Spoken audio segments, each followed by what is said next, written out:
সাকিবুল হাসানের পারফরমেন্স কেমন দেখছেন? সে দলের যে কোচ জুলিয়ান উড, যিনি আসলে পাওয়ার হিটিংটা যার কাছ থেকে আসলে এসছে বা যিনি ইন্ট্রোডিউস করেছেন বেসবলের যে ফিলোসফিটা তিনি আসলে সেখানে কাজে লাগানোর চেষ্টা করেছেন, সেই জায়গাটা থেকে আসলে উড বেশ বিখ্যাত। সেই কোচটাকে পাচ্ছেন সাকিবুল হাসান, সেখান থেকে তার ব্যাটিংয়ে আসলে কোনো পরিবর্তন আসলে চোখে পড়ছে না বা কেমন দেখছেন আলটিমেটলি?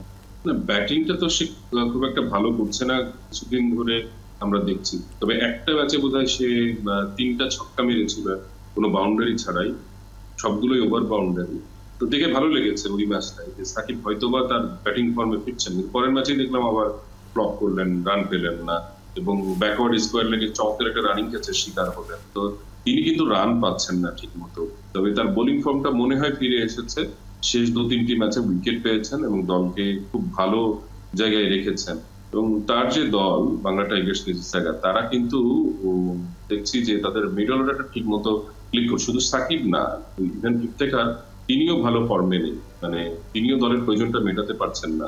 ডেভিড উইজা বোধহয় 2টো ম্যাচে তিনি ফিনিশারের কাজটা করেছেন এবং এই মানে একেবারে ভেটারান ক্রিকেটার, তিনি শুধু বল হাতে না ব্যাট হাতেও কিন্তু দলকে জেতাচ্ছেন। খুব ক্লোজ ম্যাচগুলো কিন্তু জিতেছে। ক্লোজ ম্যাচ ক্লোজ হয় না, তারা যেখানে থেকে ছিল সেখানে যদি সাকিব থেকে এরা যদি রান পেত তাহলে হয়তো বা ম্যাচটা আরো অনেক সহজভাবে তারা জিততে পারতো।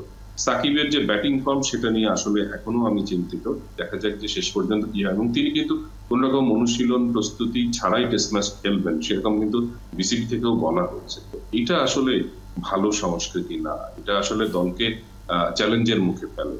যে সবাই যদি, এটা কিন্তু দিন শেষে টিম গেম, আপনি তখনই চ্যালেঞ্জটা জিতবেন যখন আপনি টিম হিসেবে অনুশীলন করবেন, টিম হিসেবে একসঙ্গে থাকবেন, টিম হিসেবে খেলবেন।